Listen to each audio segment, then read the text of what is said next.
Hey everyone, my name is Kit. Welcome back to Americans Learn, and today we continue on with our glorious, absolutely glorious campaign with Gaius Julius Caesar in Gaul, after all.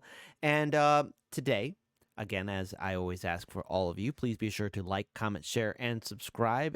Be sure to hit that ring bell notification. That way, all of you are made aware when we upload new content onto our YouTube channel, Americans Learn. So, without further ado, in our last two episodes, we covered the battles of Ar and Berbreccia, as well as the Battle of Vasquez, and now we continue on with Caesar's campaign in Gaul with the Battle of Exona. So, rally the legions, clank your shields, and announce your curses. We fight for the glory of Rome with Gaius Julius Caesar. So I'm really excited to see where our adventure leads to us. But as always, I say to everyone that watches our channel, please be sure to support the original content creators. This is from Kings and Generals. So again, they're putting together a lot of great work. They do a lot of good content. So I ask everyone to please support them because a lot of effort and time is being made into these YouTube videos that we can react to and learn about. And let's face it, I think a lot of us like to learn the history of the ancients and learn more about stuff that took place in antiquity. So grab yourself a tasty beverage and a tasty snack, and let's continue on with our adventure. And since I'm in charge of the ones and twos, let me pull up this video and let us begin our campaign once again with Caesar. With the Germanic threat dealt with, Caesar would be able to turn his attention to Gaul proper.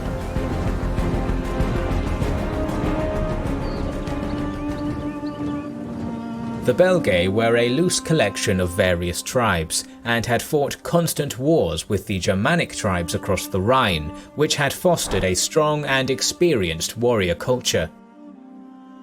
They knew of how successful Caesar had been in Gaul already, and were justifiably suspicious of his intentions. To counter the rising Roman threat, the Belgae formed a confederation, led by King Galba of the Suessiones.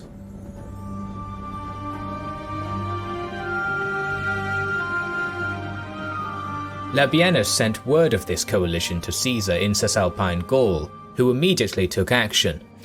Caesar raised a further 2 legions and moved straight to the Belgae border.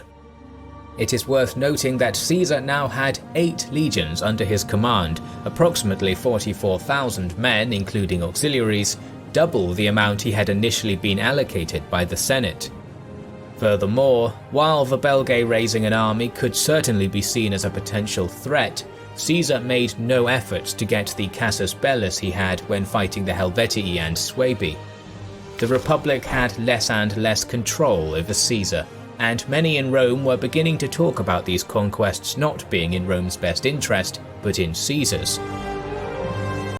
Well, I mean, the answer is quite obvious. Caesar at the time, and we learned from this, was his initial starting point with the triumvirate.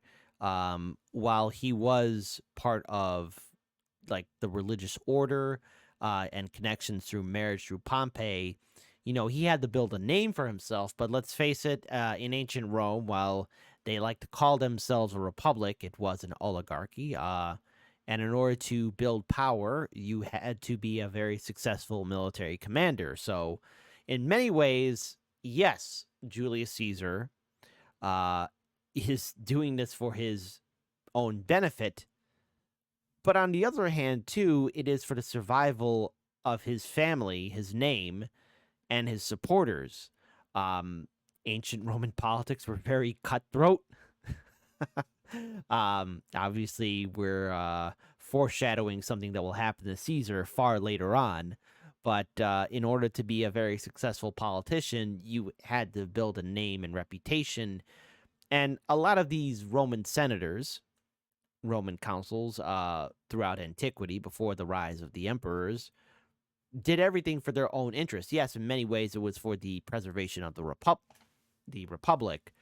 But on the other hand, we have to remember self-interest did play a key role. But in many ways, again, I wish, if we did look at, the overall environment, we could see that Caesar's also trying to maybe maintain his supporters, maintain the people that are backing him in Rome, and also keep himself relevant in the game of Roman politics. So, many ways to look at this. So, it's a fun adventure, but it's a very bloody adventure. Nevertheless, Caesar marched his legions quickly into the territory of the nearest Belgic tribe, the Remi, who were completely taken aback by the speed at which the Romans had been able to mobilize and surrendered instantly, swearing to Caesar that they had never been a part of the confederation.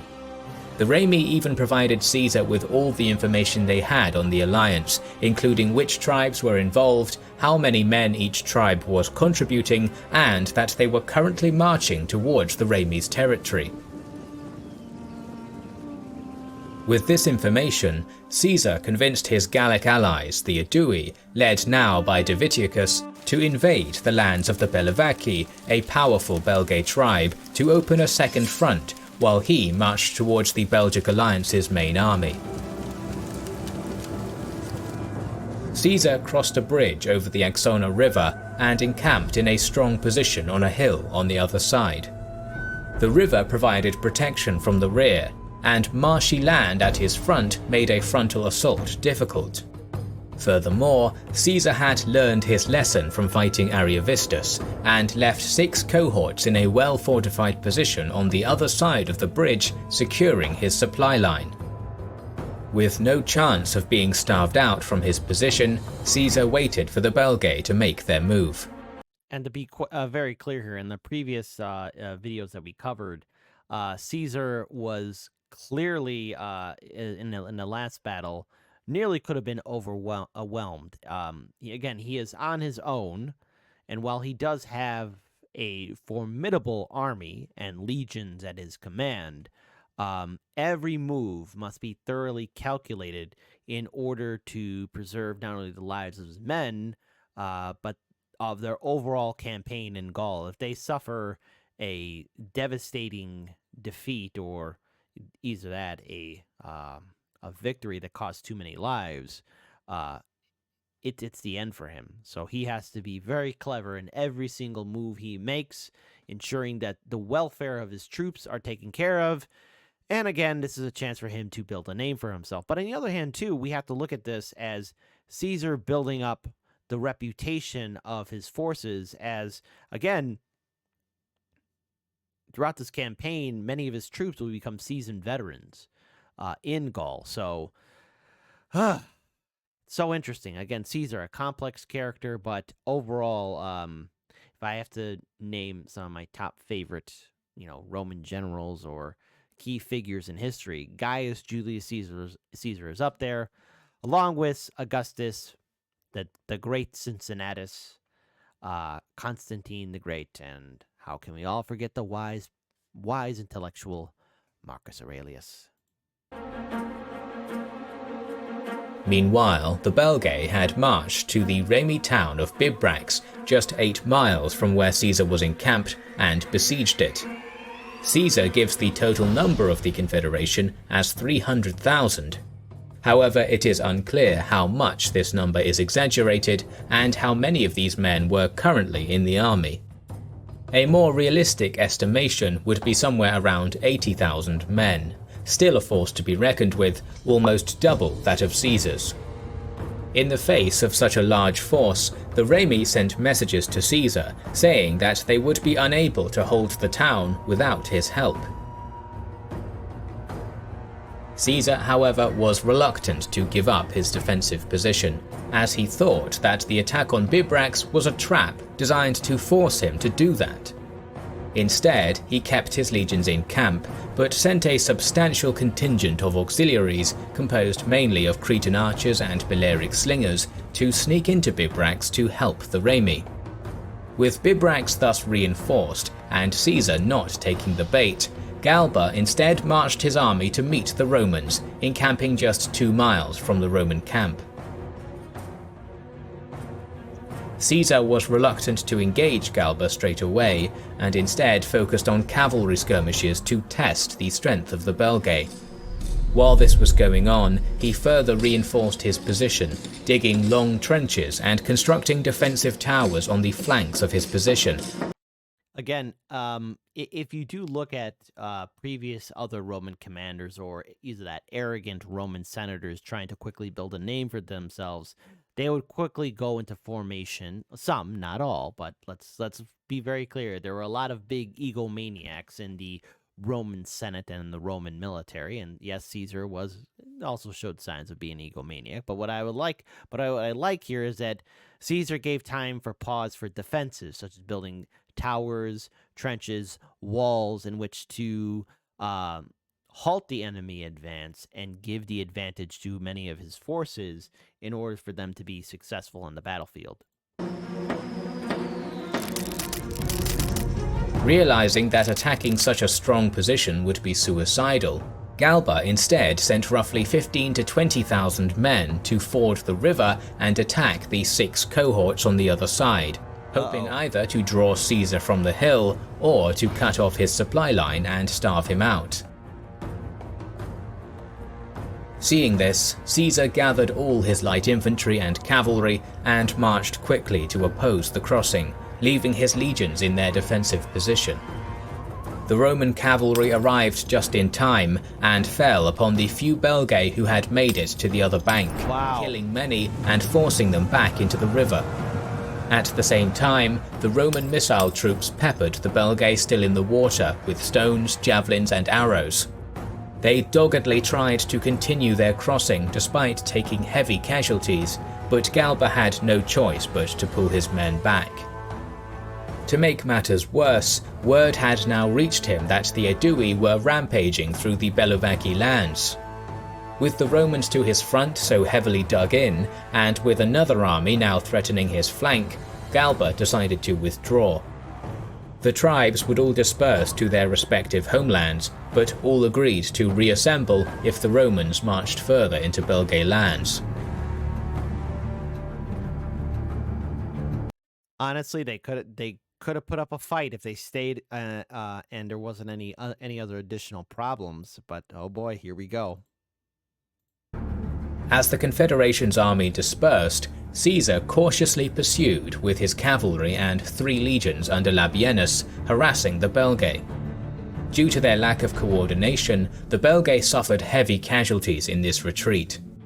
The battle had cost the Confederation approximately 10,000 men and had forced the tribes to divide, making them easier for Caesar to conquer. Many tribes simply surrendered in the face of the Roman legions, including the Bellovaci and Galba's Suessiones. By breaking up their legions, they lost. Ay, ay, ay. However, deeper in Belgae territory, the Nervii did have the time to organize and were not going to give up so easily. So we're going to stop here. All right, we will continue on with the rest of our adventure of Julius Caesar in Gaul. However, again, what I find fascinating about all of this is that Caesar is in a very precarious situation. He can be easily overwhelmed by the forces in Gaul if all the tribes did put aside their differences and actually unite. Now, we will see that with Vercingetorix, but that will be later on. However, there was a chance in which the Gauls could have gone toe-to-toe with Caesar, and yes, there is a chance that they lost, but they could have inflicted such heavy losses on Caesar that all of his gains in Gaul would have been meant for nothing, and Caesar's political career and overall future would have been in severe jeopardy. So, fortune is once again on Caesar's side. As always, he's ready to gamble. And because of that, the tide is quickly turning for our friend Julius Caesar and all of his wonderful cohorts. So there you go. We will continue on with our campaign in Gaul. And as always, I want to thank all of you so much for joining us here for Americans Learn. Please be sure to like, comment, share, and subscribe. And please, please, please, please, please, if you haven't done so already, please support Kings and Generals. They do a lot of great work. They have a lot of great content. And I ask all of you that watch this video, support the original content creators, because without them, all of this wouldn't exist. So there you go. Until then, please take good care of yourselves. And once again, when you join us, be sure to have your spears, swords, and horses ready as we march under the banner of the Roman Empire. Till then, folks, take care. I'm out of here.